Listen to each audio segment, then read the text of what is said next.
a lot of times we get caught in this email jail, in this text message jail. Just pick up the phone. Right now, I'm going to give you a little trick when you pick up the phone. You ready for it? Okay, so you're going to call him, and you know you're looking at the email. Tell me what you're going to spray. Tell me what you're going to roll. Tell me about this, that, and the other thing on the quote. When I call somebody back, I never say, I got your email, I'm looking at it right now, and I want to go over this. You know what I start with all the time? Hey, Rick, Matt Easton over here at Easton University. Hey, got your email. Wanted to give you a call personally. Oh, thanks, Matt. Yeah, my pleasure. What can I get you information on? Notice the little trick I'm doing there. And nobody ever notices that. What can I get you information on? Now I'm forcing that person to restate what was put in that. They never noticed this. But now, when they have to speak it, and it's not in an email, or they have to speak it a second time, guess what ends up happening? The story changes. The light starts to shine on everything. Hey, we had another contractor in here, and they're saying this, you guys overpriced it by this, and they're saying you're probably quoting me for rolling, but then you're going to come in and spray instead of roll. Got it? Why? Just out of curiosity, why do you think they said that? I don't know, maybe their business is struggling.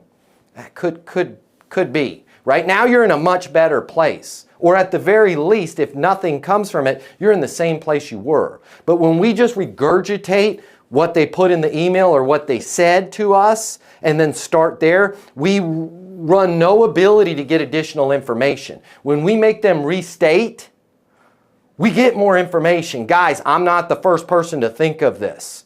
Okay? Y'all gave me a hard time for wearing a sport coat and a t-shirt yesterday. Crockett and Tubbs, Miami Vice, every cop on planet Earth does this. If we pull Sean into the pokey because we think Sean was stealing snowblower attachments, right? And Sean's got a story. I'm going to be good cop. Jake's going to be bad cop. I'm going to go, Sean, tell me what happened, right? And I'm like, I got to get a coffee. And I'm going to walk out of there. You're going to come in and go, hey, so what's going on? Bring me up to speed. Even though you were looking through the two-way mirror the whole time and watching me on camera the whole time. We're going to make Sean say the story more than once. Because the story's going to change. Sean's going to add stuff to it. He's going to be, it was red tie guy. It wasn't me. It was the one-armed man, right? And now we're going to have a lot better information. So when somebody sends you an email, okay, don't respond by email. And don't just call them and go, hey, I read the email. Let me go through. Make them say it again. Which the way you do that is, hey, wanted to reach out. Got your email, wanted to reach out to you personally. Okay, thanks. Yeah, I had some issues on this quote. Yeah, but what can I get you information on? Right? And they just talk. It's really easy. If you like this video, I got you. I'm going to hook you up. Click the link in my bio. I'm going to give you the closing mini masterclass. It's normally $300. I'm going to pay for everything.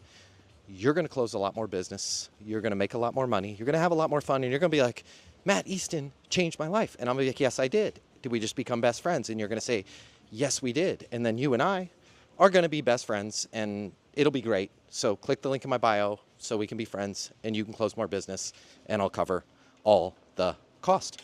See you there.